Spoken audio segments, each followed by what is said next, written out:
That is renunciation. The more you learn to give up, the more you will be happy. You can test yourself.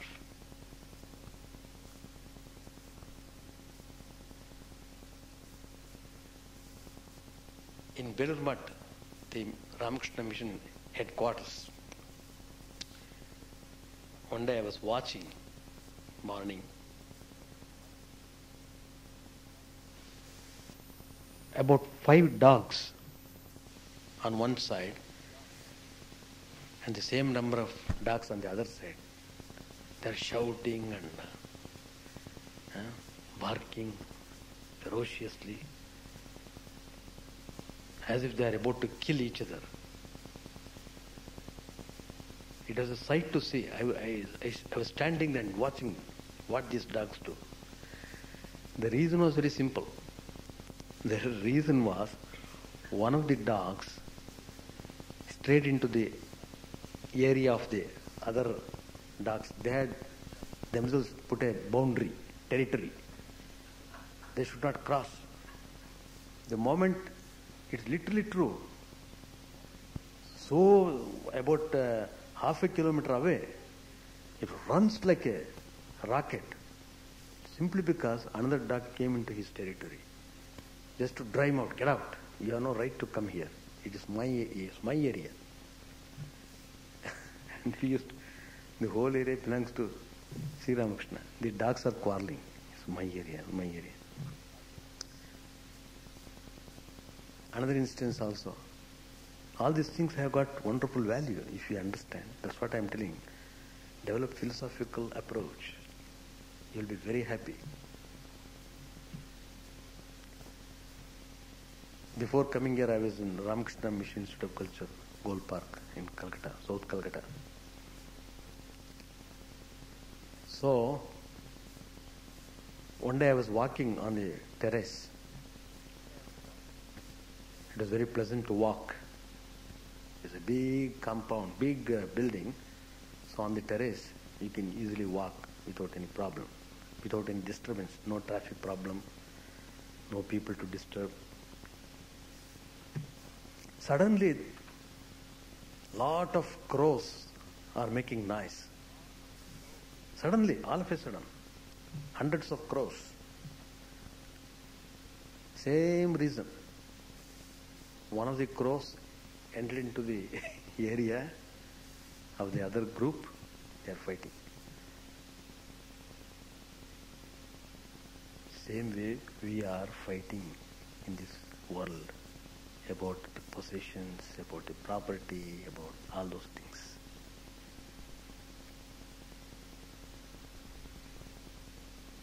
So we look upon things in our own way. Everything should go according to what I think. Then only it's correct. Otherwise it is bad. That's our judgment. Even if it is wrong, even if it is good, I won't recognize it. So we are always confronted with likes and dislikes. Likes and dislikes.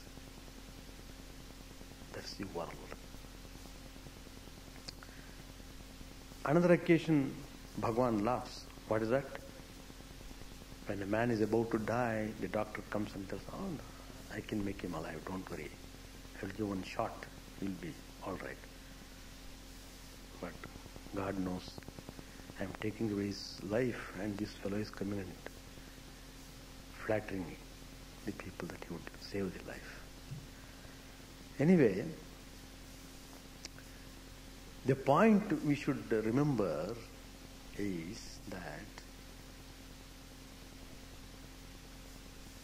we are always bound to suffer as long as we hold on to this world as a real thing.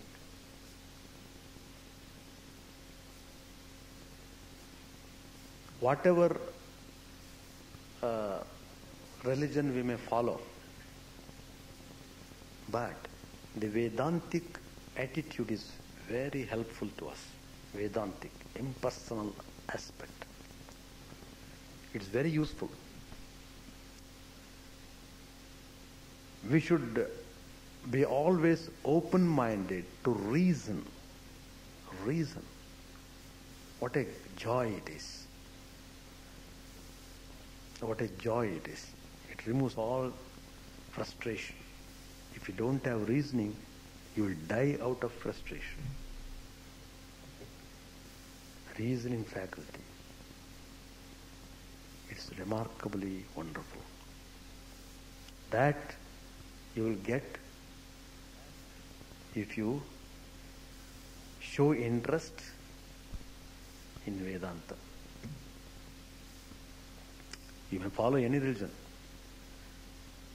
Vedanta can be practiced by anybody, whether a Christian or a Muslim or anybody, but they are afraid. If we take Vedanta, we become Vedantins, we may forget our religion. But that fear has no grounds. Why should we fear? What do you do with that religion? Huh? Do you carry that religion when you die? Everything you have to give up. Why do you worry about that? The whole creation belongs to God. That concept, how beautiful it is.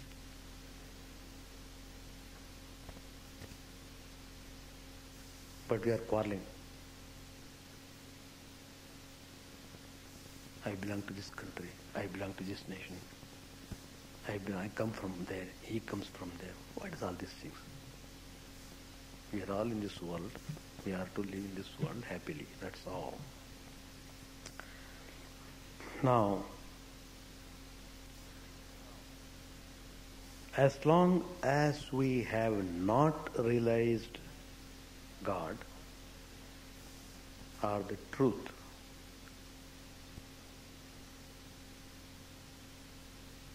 this world and everything is illusory. It is not permanent. Now what we see in this world is that people believe unreal to be real. That is the root cause of all our miseries.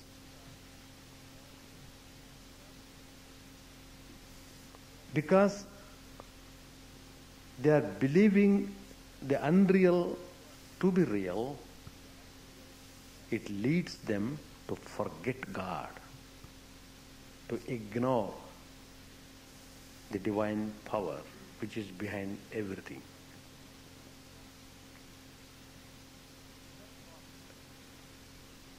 In that process, they fasten to the world with the tie of I and mine. I am very important. My first name is so important. Please call me by first name. Otherwise you will die. Eh? Because he's so much identified with his individuality. He doesn't want to give up that.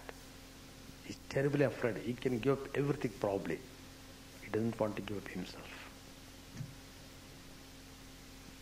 God comes only when you give everything. You must give up everything. Never hold on to anything. Then God will be yours.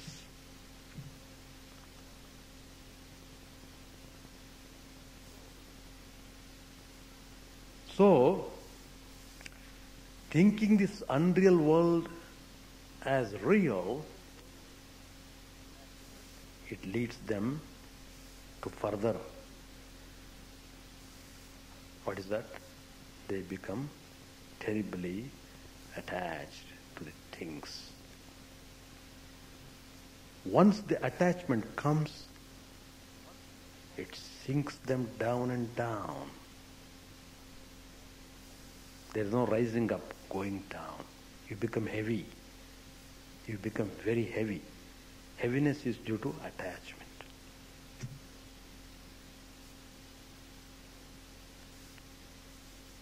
So, you sink deeper and deeper into the abyss of Maya. What next? they become blind. They become blind, as it were. Even though they have got eyes to see, they can't see. They can't get out of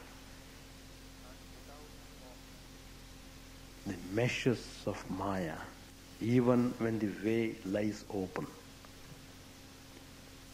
That is the most horrible aspect. Sri Ramakrishna gives wonderful examples. The whole gospel is full of anecdotes and examples and so nicely written. So soothing and remarkably wonderful. There Sri Ramakrishna gives an example of there's a trap for catching the fish. The fishes come there, lured by the food. But the way is always open. Yet the fish do not get out of it. Then the next step follows. They will be eaten by the people. In the same way, the caterpillar shuts itself up in its own cocoon and perishes. So also, we are going downward in this world. Even though the way is open, we are not able to see it. Because we don't have Vedantic approach, we don't have philosophy. So whatever we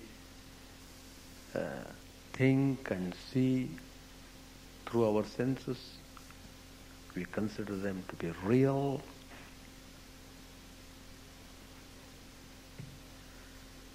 So Sri Ramakrishna has notified all these things. We are all sadhakas. We must not forget that. So let us view the teachings of Sri Ramakrishna as sadhakas, as the spiritual aspirants. Then you will appreciate the immense value of these teachings. After telling this, Sri Ramakrishna tells, so why are you hugging to this unreal world? Why are you hugging? Give it up.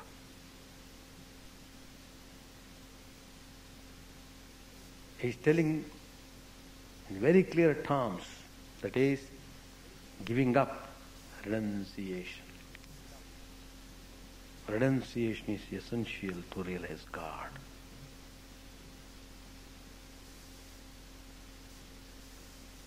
Let us not forget this truth. You may be a householder, you may be in 10-story building, yet you must develop renunciation. Unless you have that renunciation, the vision of God is far away. Renunciation means you renounce everything for the sake of God. You want God, nothing but God. That's the meaning of renunciation. Again, Sri Ramakrishna gives an example. Suppose you have kept rice pot on the oven. After some time, the rice gets boiled. To test whether it is properly cooked, you take out one grain from it and press it between your fingers. Then you will know by touching it whether it is soft or little hard. You'll be able to judge yourself properly.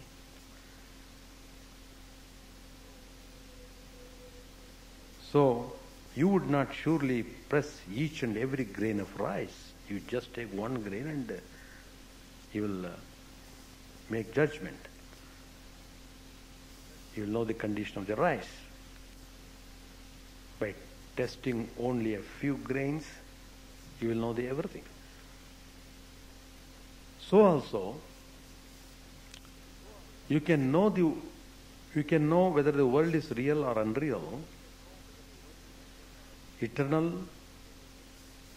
or ephemeral, existent or non-existent, by examining 2 or 3 objects in it. Observation is very important. That is, let us not become blind. Man is born, lives for some days, and then dies. How true it is? Every day this phenomenon is going on, all the time. So too are animals and trees. They are born, live and die. So we should discriminate, and we should come to know that the same is the fate of all beings, endowed with name and form, even of the earth, sun and moon. Everything has got an end. So we should try to understand the nature of all things in the world. Then we come to know that the world is not really real, it is ephemeral. So what? We should not cling to it anymore. We will renounce it from the mind and become free from all desires. The desires are the troubleshooters. When we succeed in this act of renunciation, we come close to God and realize Him.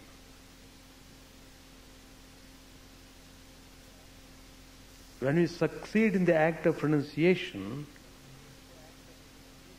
we like to come more and more towards God, the object of our meditation. We become close to Him. We are not satisfied with anything else. We feel satisfaction only in realizing Him.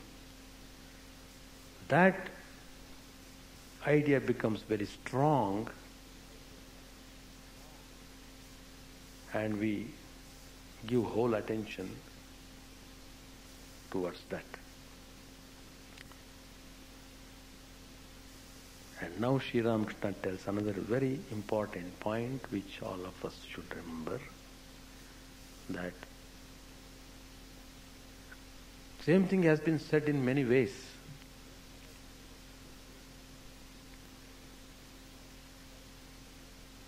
Sri Ramakrishna tells it's very difficult to practice spiritual disciplines and at the same time lead a householder's life.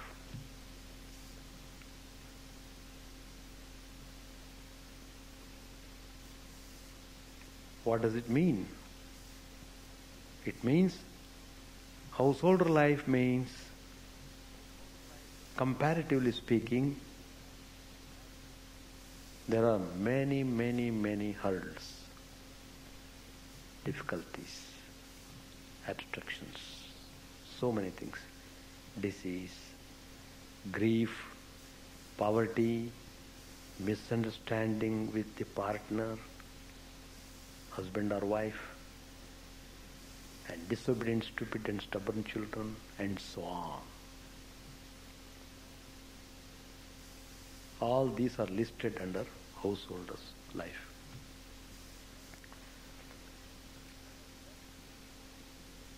But then there is no way.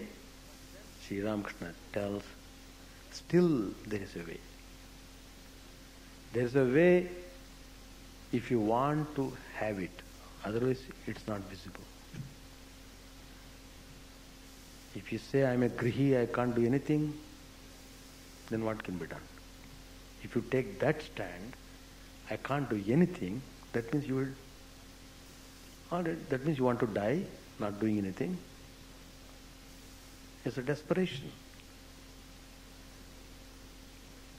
So Sri Ramakrishna tells, there is a way, in spite of all these things, there is a way. What is that? Pray to God. Prayer. Nothing like prayer. Come and sit before God and pray. Go to spiritual environment.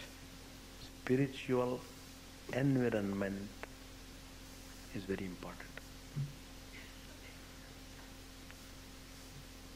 Spiritual environment, wherein when you come, you feel a kind of soothing effect. You find, when you come there, indrawn, that feeling of calmness you will get when you come to spiritual environment. So you must go to spiritual environment frequently and then make efforts to realize God. Make efforts. Then only God's grace will be upon us. That means we will be able to recognize God's grace when we are putting forth little effort. So Sri Ramakrishna tells, company of holy men is very much needed. That is, who is holy man? Who is to be considered as a holy man?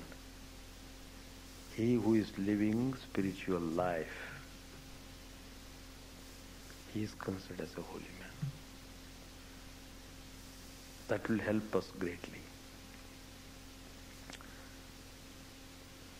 What is needed is to make the mind strong. The mind has become weakened because of our repeated births and deaths in this world, because of our wrong understanding of the things, because considering the world to be unreal, considering the world to be real, all these things have weakened the mind. So, spirituality is possible only when you strengthen the mind.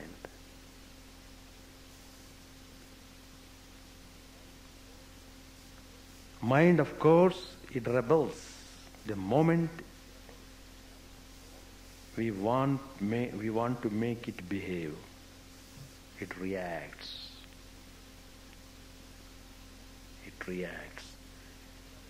It may refuse to fix itself on the object of meditation.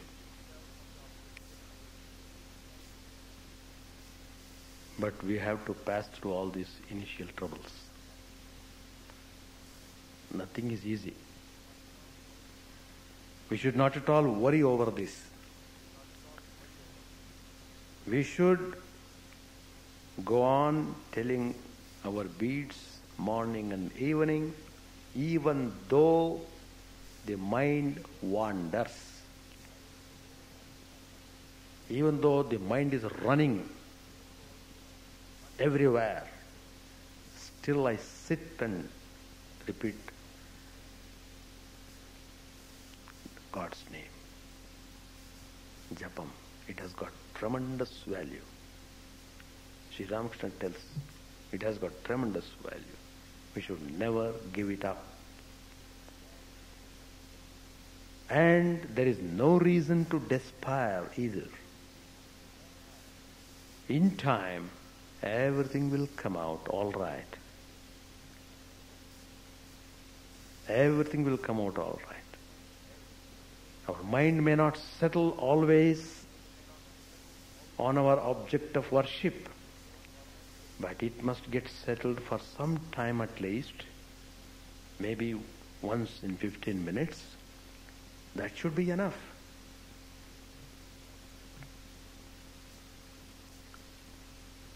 So, the third important point which Sri Ramakrishna is telling us is to make our mind strong. Strong.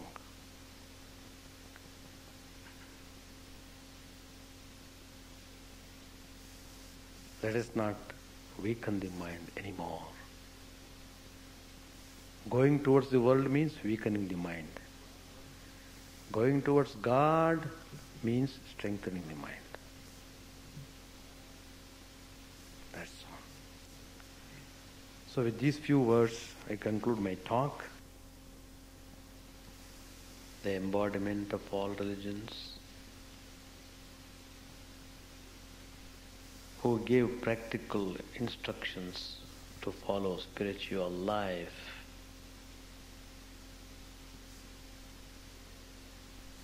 who awakened the spirit of discrimination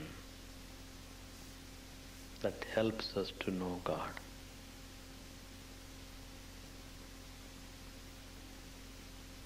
Who inspired us about the reality of the truth. He declared emphatically, God can be realized. The purpose of human birth is to realize Him. And how to realize that Paramatman? By undergoing spiritual disciplines which Sri Ramakrishna himself practiced in his life and has given wonderful guidance for us to follow.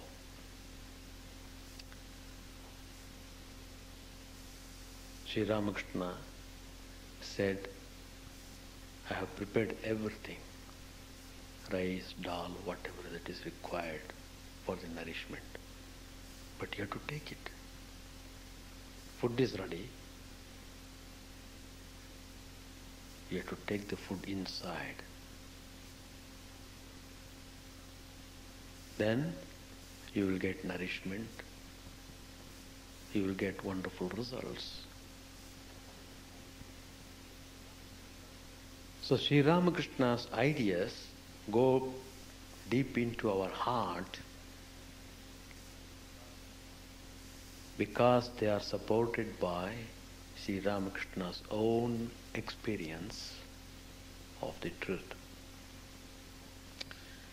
There is no ambiguity, there is no conflict in the name of religion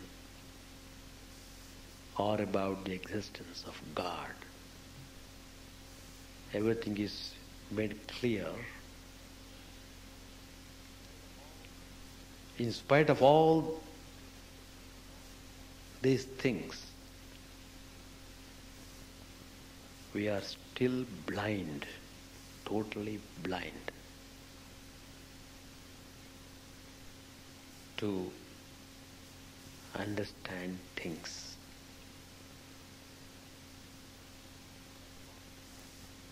As long as we are blind,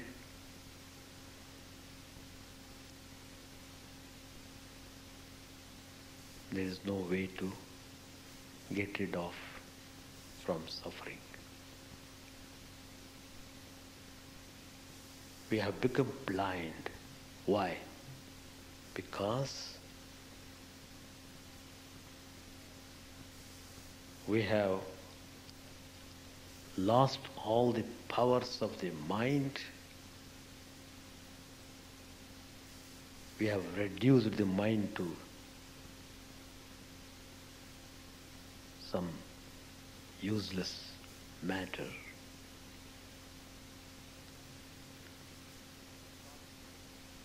It has lost its wonderful special powers because of its continuous dissipation of energy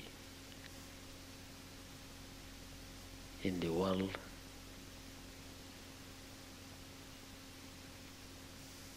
It has become completely wet matchstick. Wet matchstick, you strike it on the matchbox, you won't get light. Mind has become like that. It has become blunted, dull, unwitted. So, we are suffering. We are not to suffer. We need not have to suffer. We have come to this world not for simply suffering. We have come to this world to experience the divine bliss. World is the forum for us to have that wonderful experience of truth. To walk in the forest, wear the shoes and enjoy the nature of the forest. Walk along. In the same way, rely upon God, remember Him, and then carry on your work in the world. You will enjoy it better.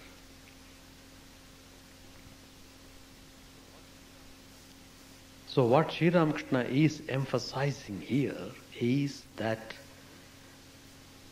awakening of the spirit of discrimination, viveka, in Sanskrit is called, makes one to know God.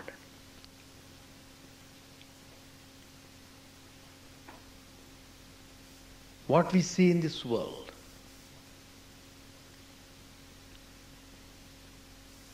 people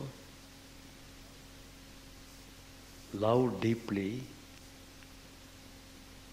unreal things that are available in abundance.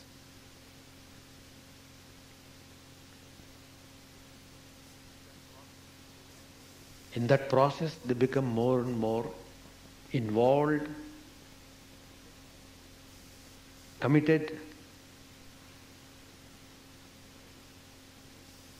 as if they and world are inseparable.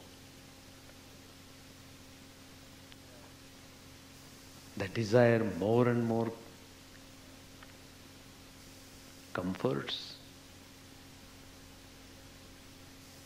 want to attain name and fame, power, position, wealth.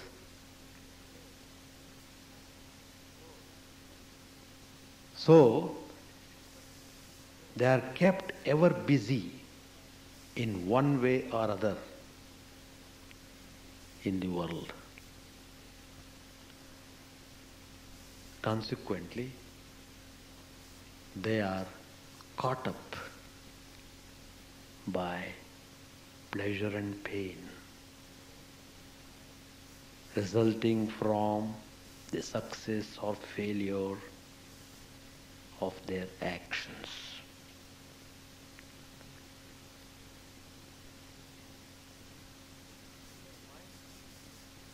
Their mind is fully preoccupied with unsatiated desires, multitude of desires. There is no awakening of discrimination as yet in such people. They simply laugh over that. If you talk about discrimination, what this fellow is talking about discrimination? He's a madcap. We are all very wise. We know how to enjoy this world. This poor fellow does not know even how to eat. So they make fun.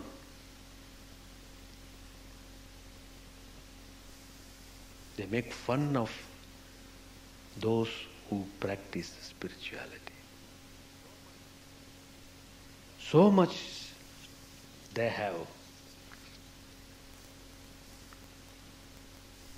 completely been lost in this world.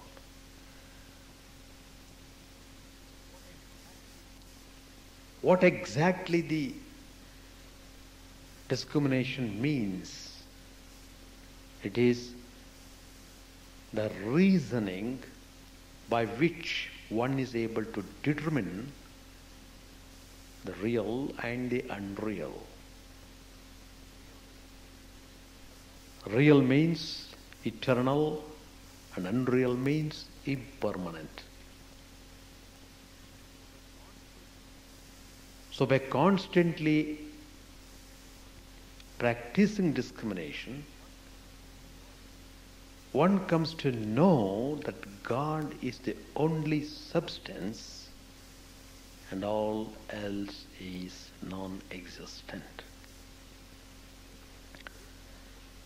With the awakening of discrimination, one longs to know God.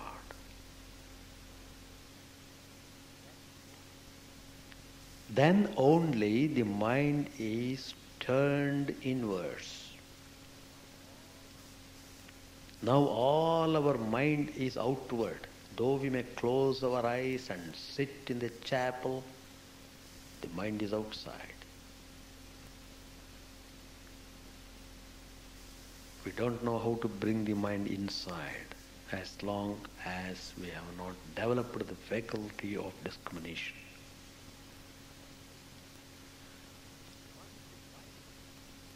Once the mind is made to turn inwards, then one thinks of truth.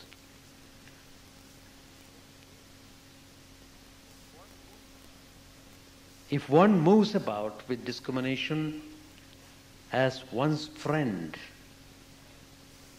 one doesn't fall prey even to great temptations. Whenever our mind runs after worldly things, we must apply discrimination. Look, these sense objects which are in a way causing disturbance, they are impermanent. They are deluding us. They come and go. Thus thinking, we should take a stand, firm stand. What is that stand? We should be satisfied with whatever we need for our daily living and shouldn't desire more.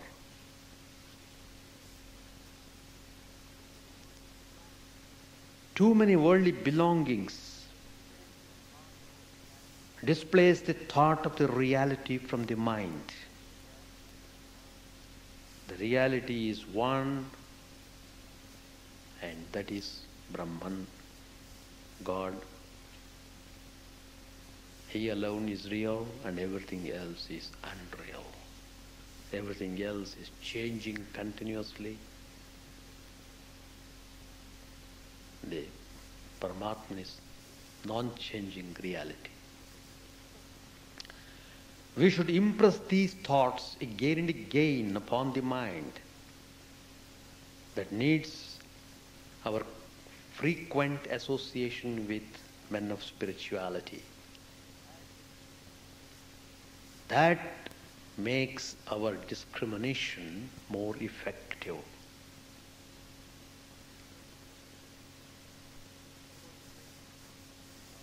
Suppose you take an example of a house. What is it after all? If you analyze it, it is nothing but a conglomeration of atoms. So is the body. If you push the discrimination further, It will reduce even the atoms to one entity, the absolute existence. Sri Ramakrishna said, the palmyra tree is true and not its branches or fruits, for they drop off. Brahman alone is real. Worlds come and go. Creations come, remain for some time, then get dissolved. Again, creation starts. It goes on, cycle. But behind this round of cycle, the non-changing, eternal, permanent existence is the Supreme God. So knowledge, the sun of knowledge dawns when discrimination is perfect. Hence, discrimination has such tremendous value. The function of the heart is love and devotion, and that of the brain is to discriminate between the good and bad. That is the area of the brain. What we should do is that this love and this discrimination have to be combined for the purpose of knowing God.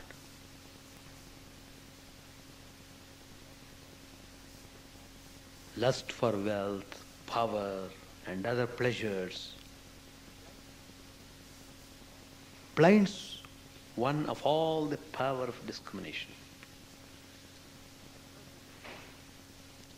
At present, when our mind is totally colored by the desires, when it is totally preoccupied by the desires, it cannot understand the meaning of discrimination. Discrimination has no value in such a mind.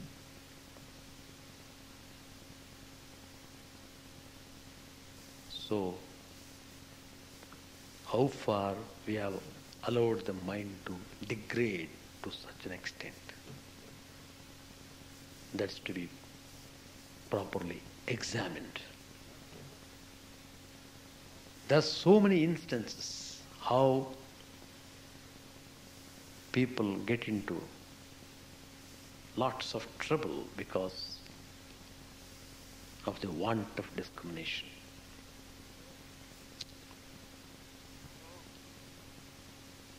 So, getting rid of the desires from the mind is a must for spiritual growth.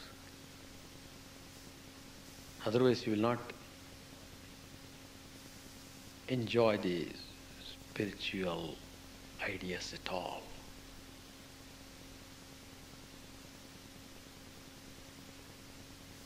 Mind wants to run away.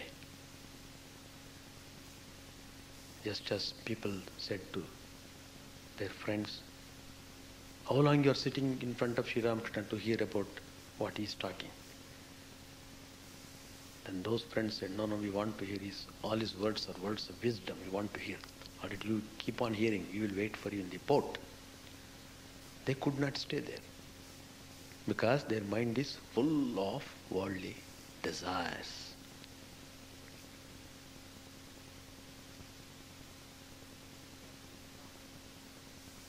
There are many examples. You know the story how Duryodhana,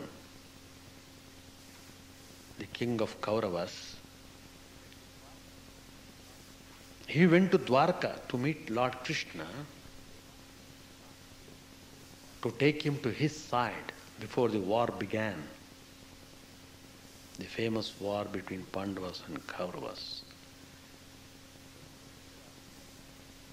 Duryodhana went there earlier than Arjun. Arjun went later. probably about 5-10 minutes late.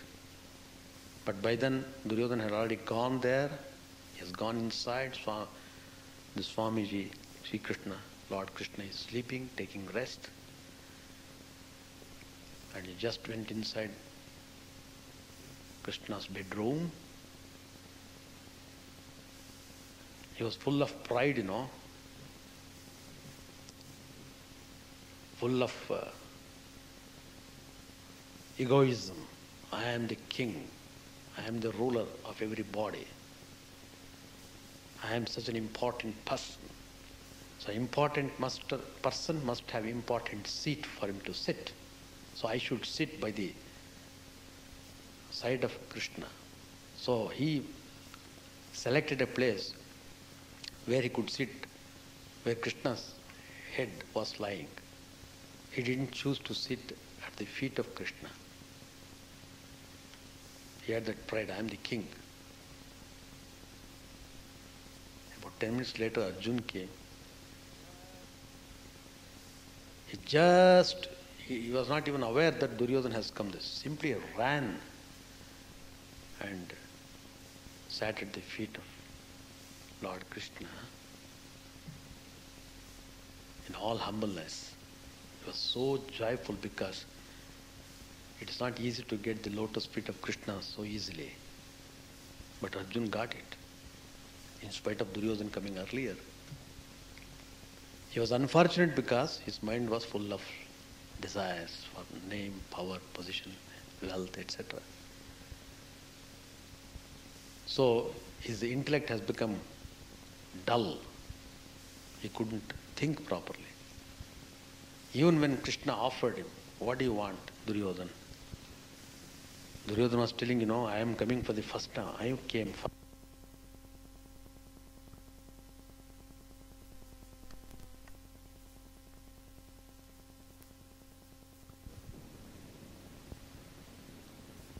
Then Krishna asked, what do you want? You know the war will begin. I want your support. Then Lord Krishna put before him the option. Well, vast army of Yadavas, so many chariots, so many horses, so many infantry, people, soldiers. The whole thing is there, ready to fight with all arms, weapons, everything is ready. Do you want them on your side? Or do you want me? I don't fight. Just I'll be by your side. You choose. Because his intellect was so dull, he had lost all power of discrimination. He doesn't know the meaning of reasoning at all. So he opted, I am getting so many thousands of infantry, soldiers.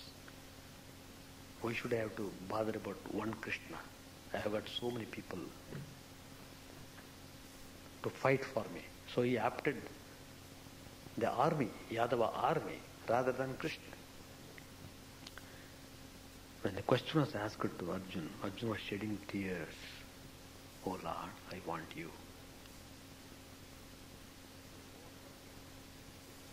Let the whole world be given to Duryodhana if you want, but I want you. Krishna was immensely pleased. So, Arjuna could get the realization of Lord Krishna. He got the message of Bhagavad Gita through Sri Krishna. Whereas Duryodhana, just like anybody else, fought in the war and killed not only himself, he was responsible for the wiping out of the whole Kaurava race. How desires ruin a person. First it destroys the mind, then it destroys the man. So there are many instances like that.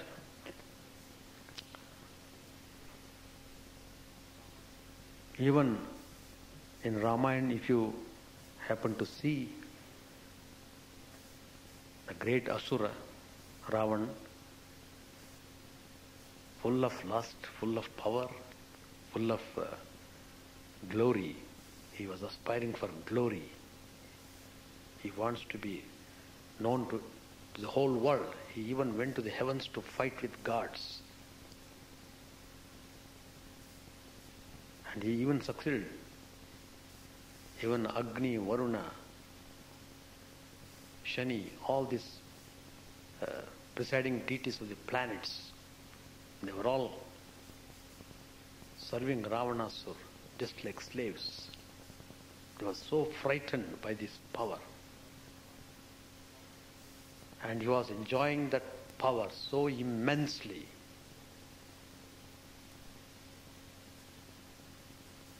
He lost all power of discrimination. In fact, when he went to solitary place to do austerities, to please Brahma, to get boons, when Brahma arrived and asked him what boons he wanted, he didn't want realization of God. He said, I want this, I want that, nobody should kill me. I want this power. He was aspiring for more and more power, more and more glory, everything. Brahma granted him, all right, you will have everything. Enjoy. He became so drunk with a desire of enjoyment. He even was not satisfied with his own wife and women. He even abducted Sri Ramachandra's consort, Sita.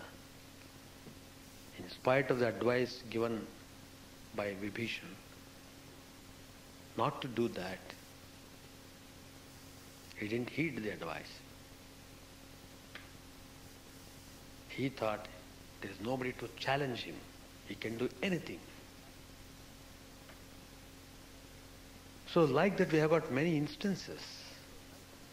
Even in ordinary worldly life also you can see people, how they behave.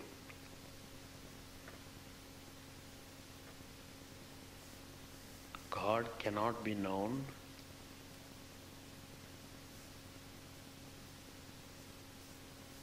by the impure mind. That is, the mind full of desires. He can be known only by the pure mind.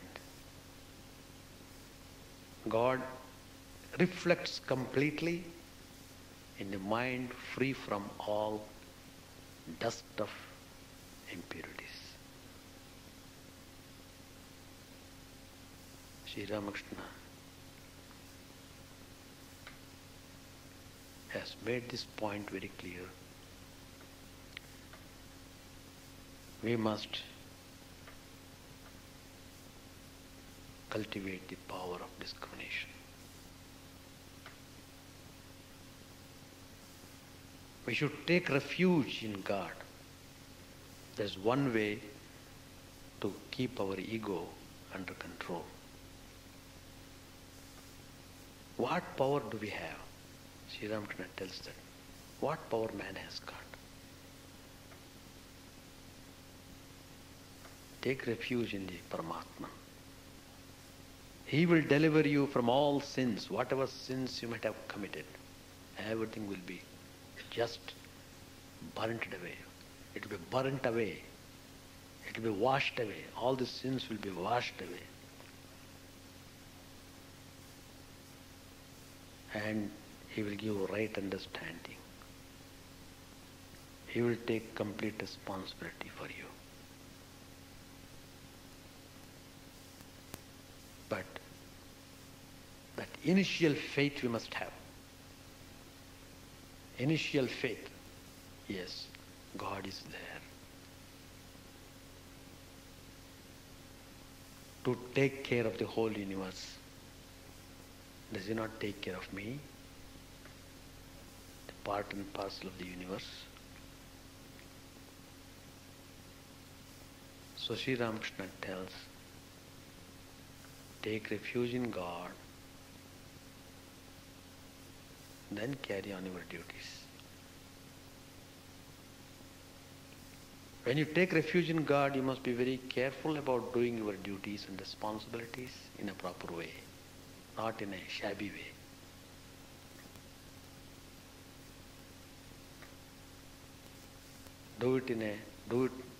We should do the jobs in such a way as an offering to God. Then only the power of discrimination awakens in our heart. That's what Sri Ramakrishna wants. He awakened the spirit of discrimination, by the power of which you would be able to know God. So these are the 2 points which I wanted to tell you. To cultivate the power of discrimination, to take refuge in God. God incarnate, who showed us how to love God,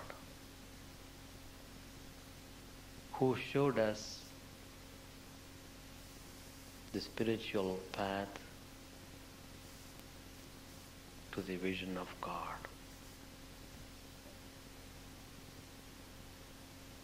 He impressed upon us to fix the goal of life as the realization of God.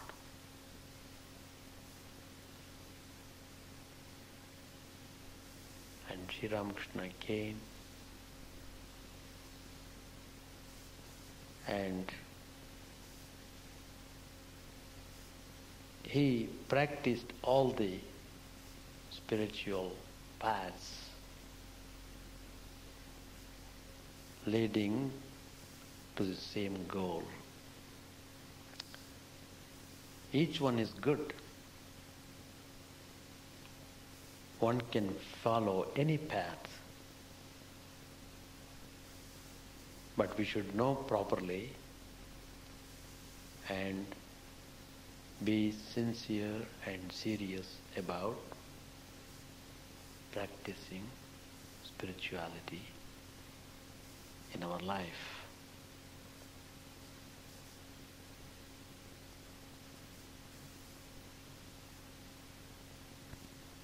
Sri Ramakrishna,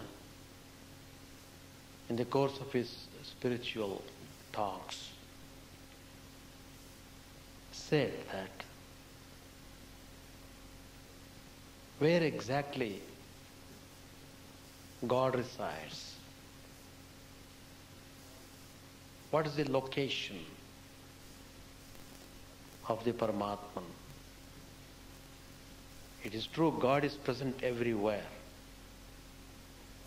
But how to locate Him? Then only we can fix the target and put all our efforts to reach that target.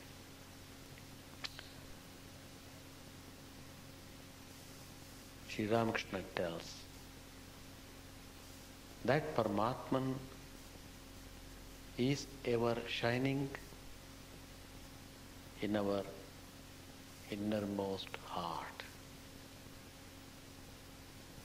He is in our own heart.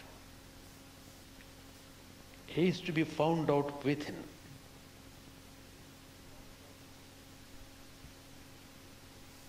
There is Annamaya Kosha, Pranamaya Kosha, and there is Manomaya Kosha, Vijnanamaya Kosha. Kosha means sheath. Then finally comes Anandamaya Kosha. That's also sheath. That's also a veil. Behind that Anandamaya Kosha is that Supreme Paramatman, which is infinite bliss. When once the mind reaches that greatest cause, it is called Mahakaran, one gets into Samadhi. That is called Nirvikalpa Samadhi. Ordinarily, the mind runs between the gross and subtle body. For most of us, it always is active in the gross condition. It doesn't even go beyond that. But for some people, it goes beyond the gross state. It enters into subtle state, Manomaya Kosha, Vijnanamaya Kosha. And in some cases, it goes to Anandamaya Kosha. And in very few cases, it goes to the source. Once we reach that highest state, mind merges in the Paramatma. Then it is a state of perpetual bliss. Nothing more to be achieved after. Everything is God. The secret is completely revealed in that highest state. So, the path of knowledge takes us step by step. We must analyze, and then we must go, we must cross the different states.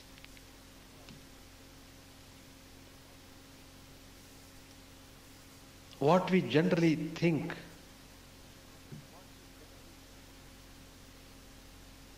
what is our real personality?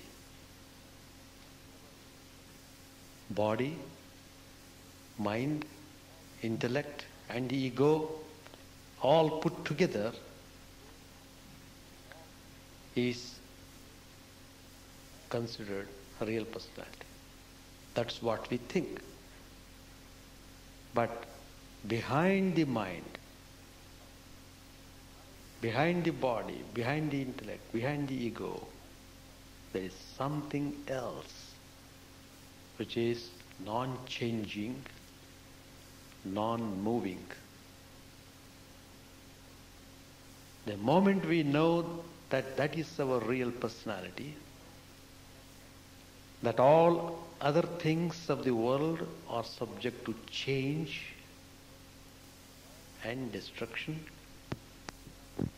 we have to leave the realm of body, mind and intellect and go to the source, the witness, the perceiver within.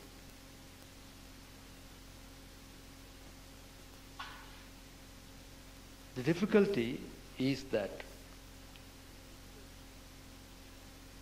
people do not have knowledge as to what is the perceiver and what is the perceived.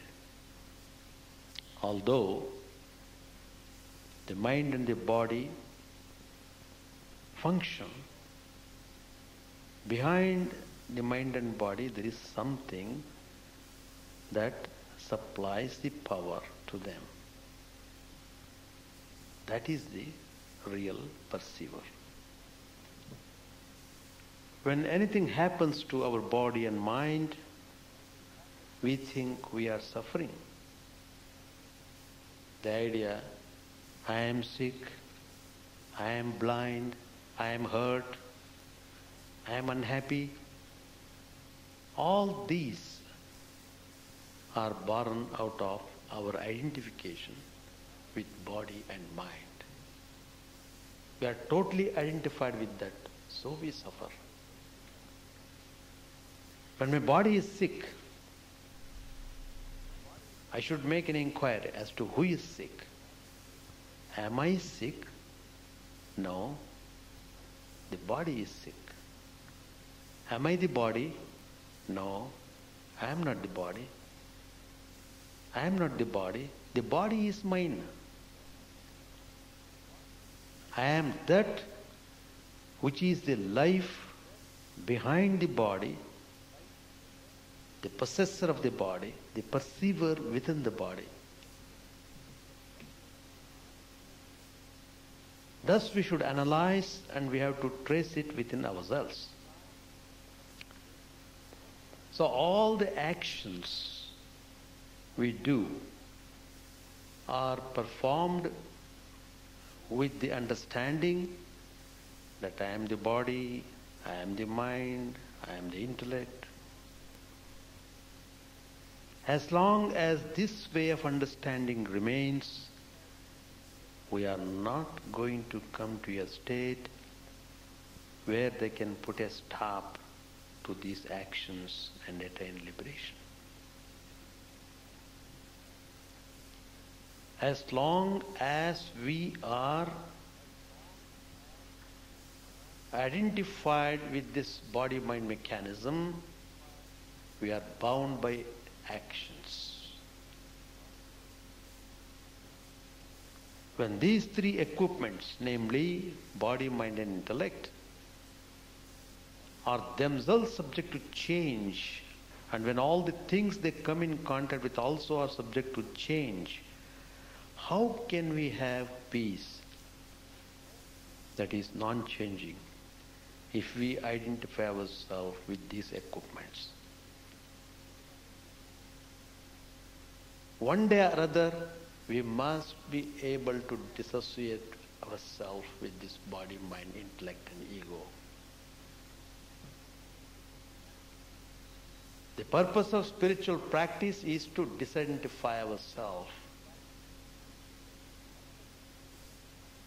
Shankaracharya refers to this constantly recurring misunderstanding of mankind.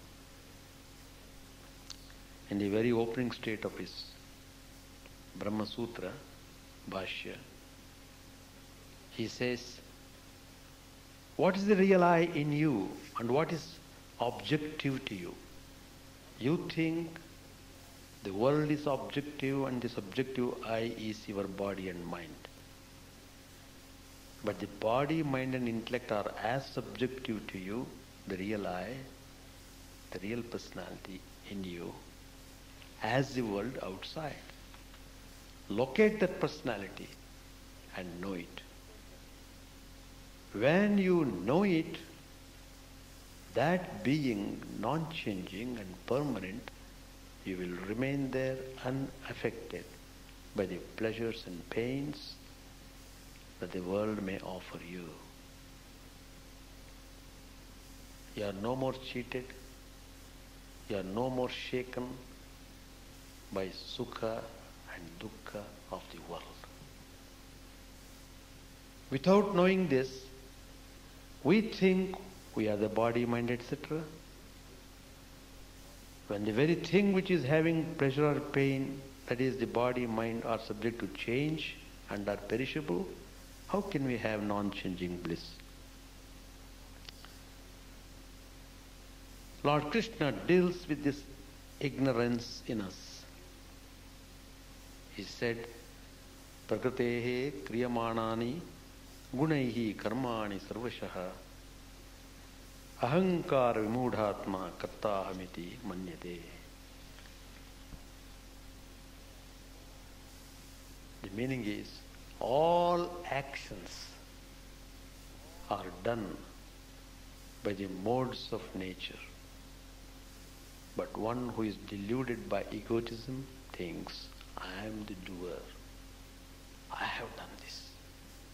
I am responsible for this. It is I who did it. He takes so much pleasure in asserting himself, in identifying himself with the things. If anybody tells contrary to that, he becomes terribly angry.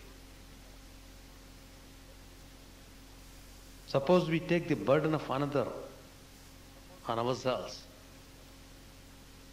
we feel worried over it. Similarly, good and bad actions are worked out by the qualities of nature, but a deluded person imagines that he is the doer. The real I, the witness, is the inner personality. Real I. It can never associate itself with the body, mind and intellect. What I said in the earlier, Mahakaran, great cause. But one in his ignorance has a feeling as though it is associating with body, mind and intellect, and so works in the world with this basic misunderstanding. All people in the world act because in their body, mind and intellect there are three gunas operating, namely sattva, rajas and tamas. These gunas do not and cannot operate in the witness, the perceiver, the spirit within, which is pure consciousness, unpolluted, untouched, untainted. The effect of the three gunas in the body, mind and intellect takes the form of terrible attachment. The interaction of the gunas leads us to attachment. Attachment to worldly things, including the body, mind and intellect. Whenever you have success or failure in your worldly dealing, you will be affected by joy and sorrow. You will be tossed about by success and failure, and the world will play with your emotions as a monkey keeper plays with his monkey. As long as these three gunas remain in us, as long as we are under the influence of these three, sattva, rajas and tamas, we will suffer. Even sattva guna binds us. The difference in the three gunas is their attachment to different things. A tamasic person is attached excessively to his body. Morning to night he is fully concentrated on the upkeeping of his body.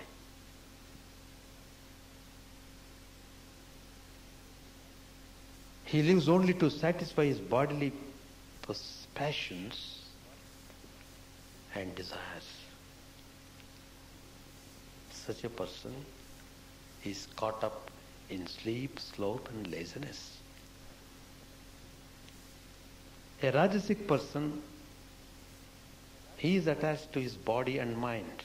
He is always engaged in feverish activity because he thinks by these activities he can gain worldly benefits and derive joy from them. Thus, he is chained down by his own activities. A sattvic person is attached to his intellect more than to his body or mind. He is caught up by his attachment to his intellectual accomplishments. But the truth is, attachment is attachment. He derives joy from reading books on philosophy and the higher sciences of life and analyzing about them, discussing about them, debating about the points. The sattvic person is as much bound as a rajasic or tamasic one.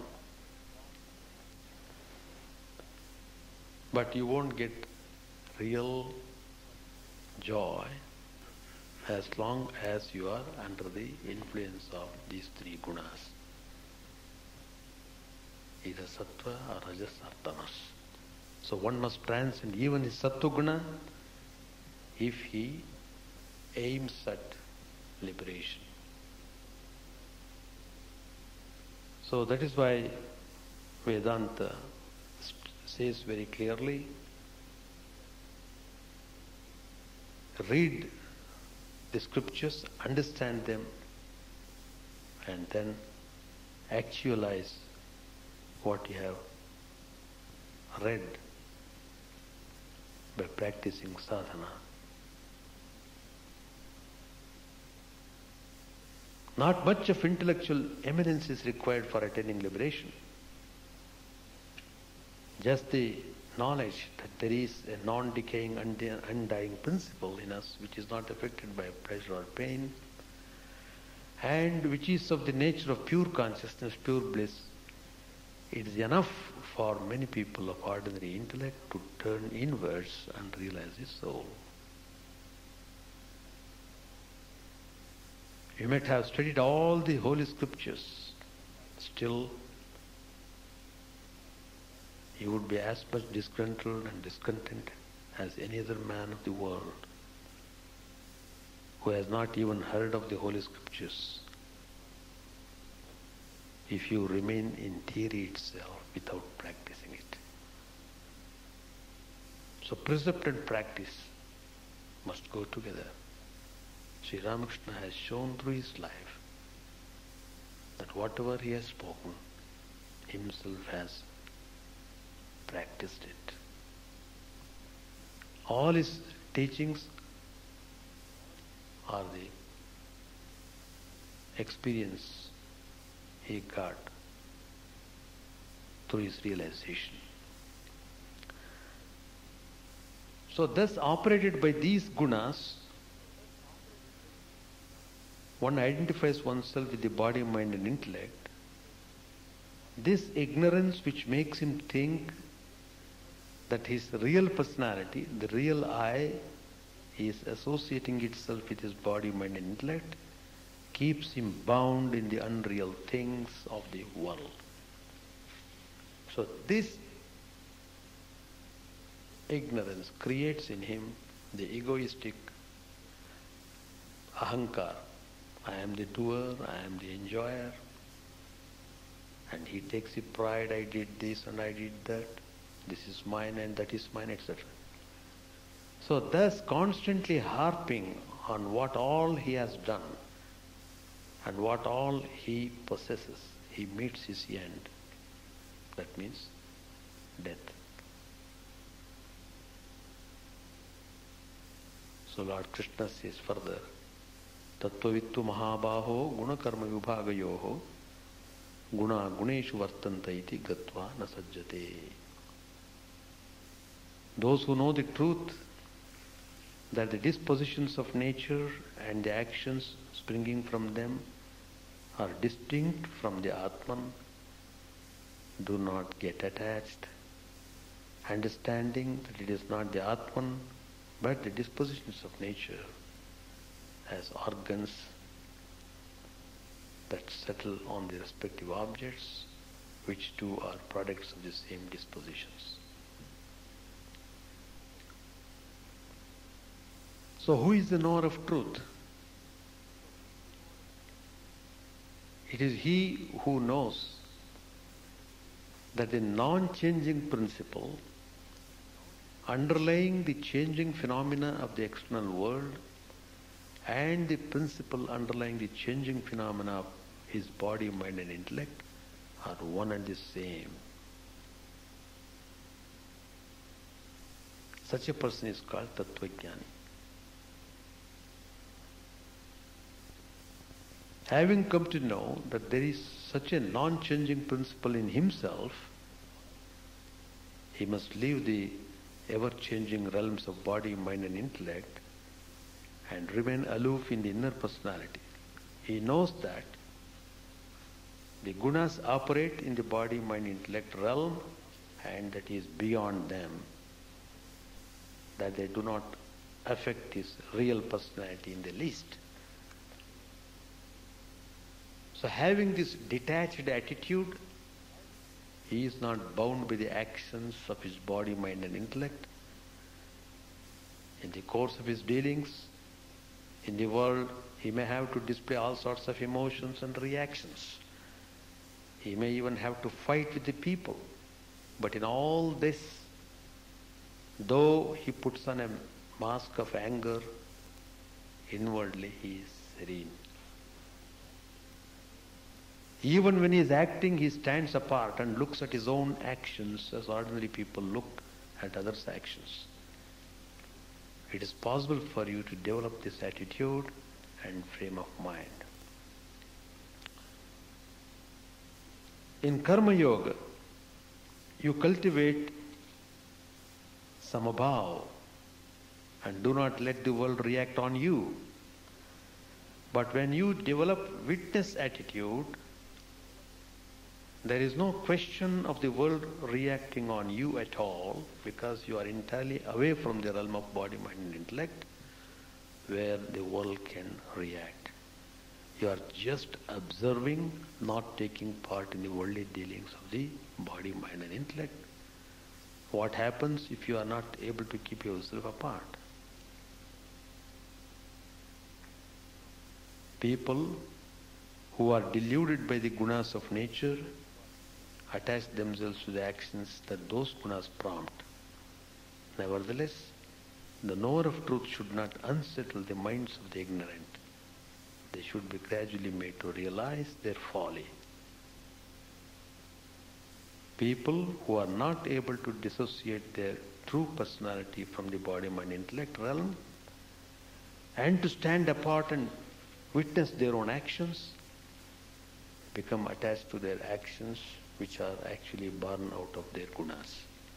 So they are caught by sukha and dukkha, resulting from the success or failure of their actions. So the knower of truth, the person who has realized God, knows all the secrets concerning the perceiver and the perceived. He knows that his body, mind, and intellect are as objective to him as the world.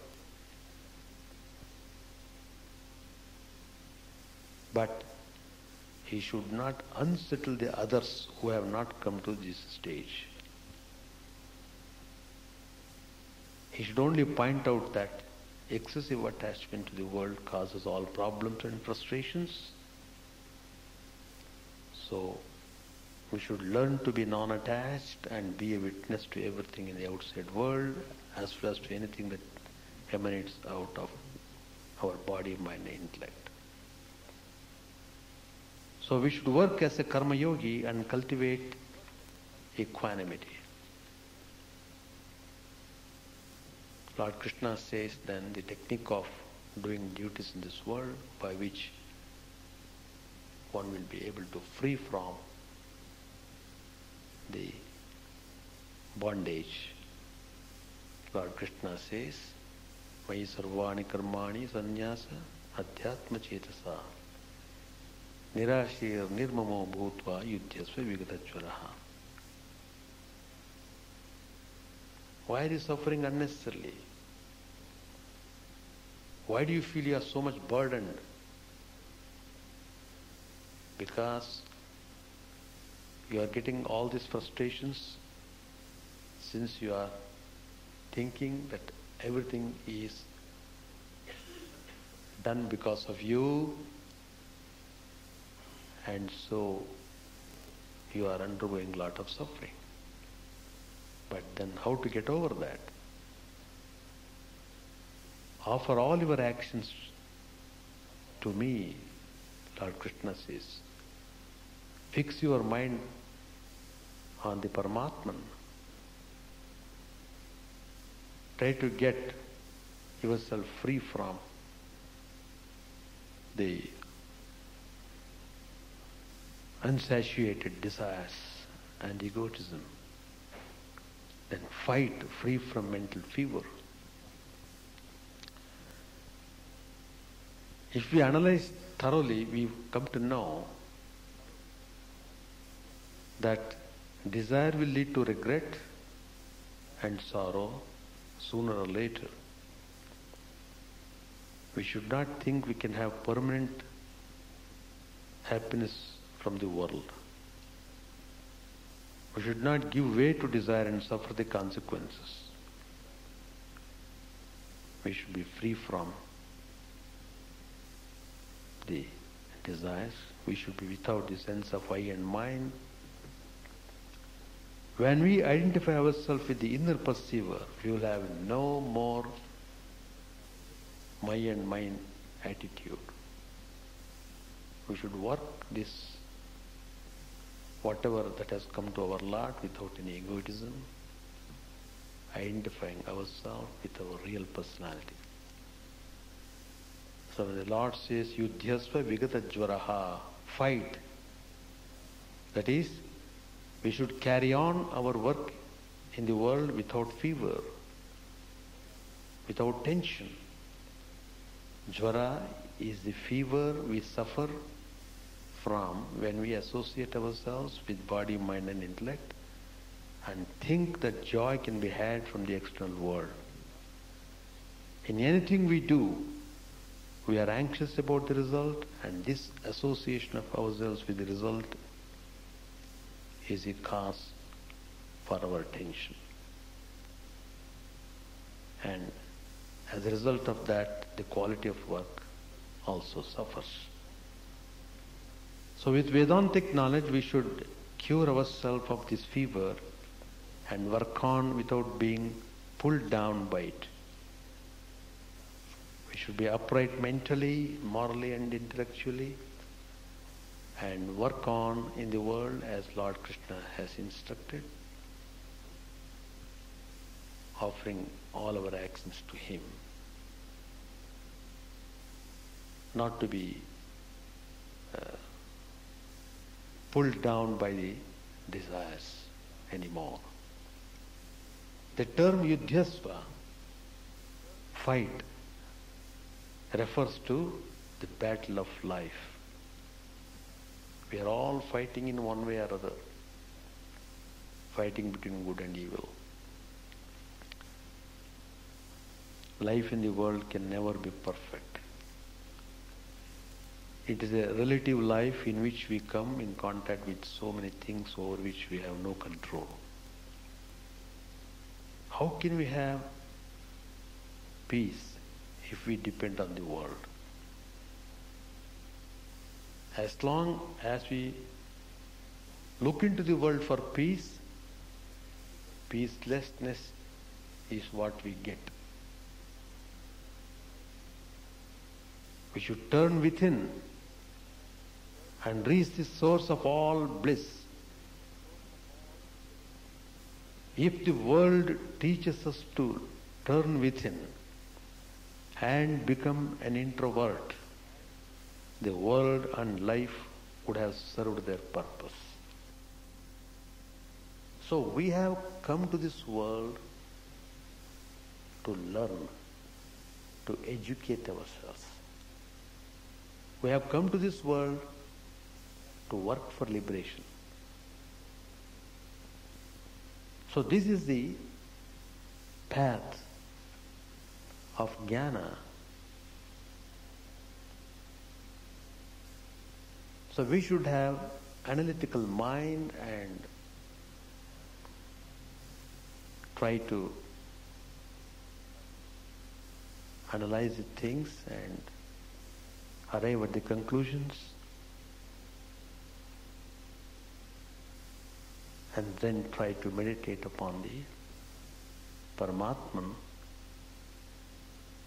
who is residing in our heart. We have to go stage by stage, no doubt. It requires constant vigilance and regular disciplines.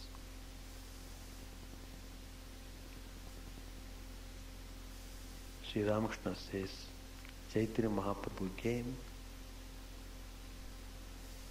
one of the incarnations, to show the people how to love God. If we know how to love God, we get everything.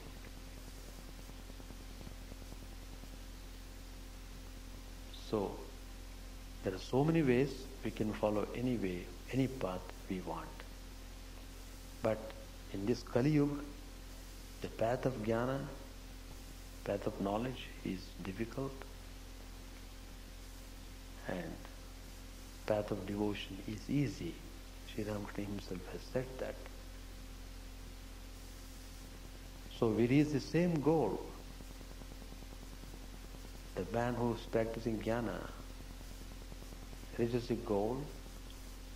The man practicing path of devotion reaches the same goal as that of jnani. So there need not be any conflict. What is needed is that we should undertake spiritual disciplines. Whatever path we may follow, disciplines are very essential. Without disciplines, it's difficult to purify the mind. Unless the mind is purified, we cannot get peace. So all the impurities in the mind must be removed, however difficult it might be. The more we become attached to the things of the world, the more we think unreal to be real, the more difficult it would be to clean the mind.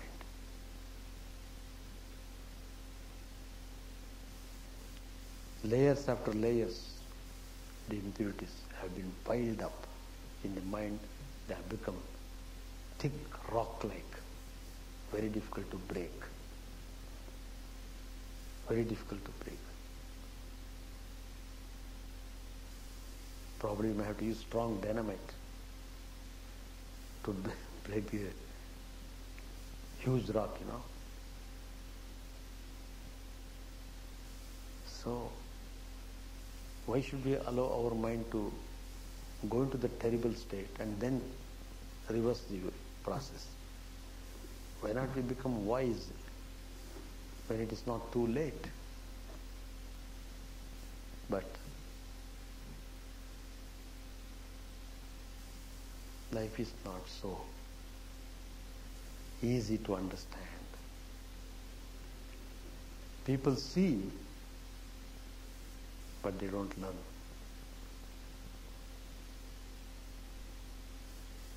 They are attracted by the glamours, and everyone wants to pass through that experience. Let me enjoy, Swamiji. Don't prevent. Let the child enjoy the world. All right? But he is lost in the enjoyment. How many people have really learnt that the world is not giving them any peace of mind? I had been to New York yesterday and the day before. 2-3 days I was there. Today I came back. There one devotee was telling, Swamiji, 12 hours I have to work. Morning 7 o'clock I run, evening 7 o'clock I return. At 7 o'clock the office work starts. He has to be there at the desk at 7 o'clock. That means he has to start from the home much earlier. 6 o'clock he has to start. If he has to start from 6 o'clock, he has to get up early morning. So everything is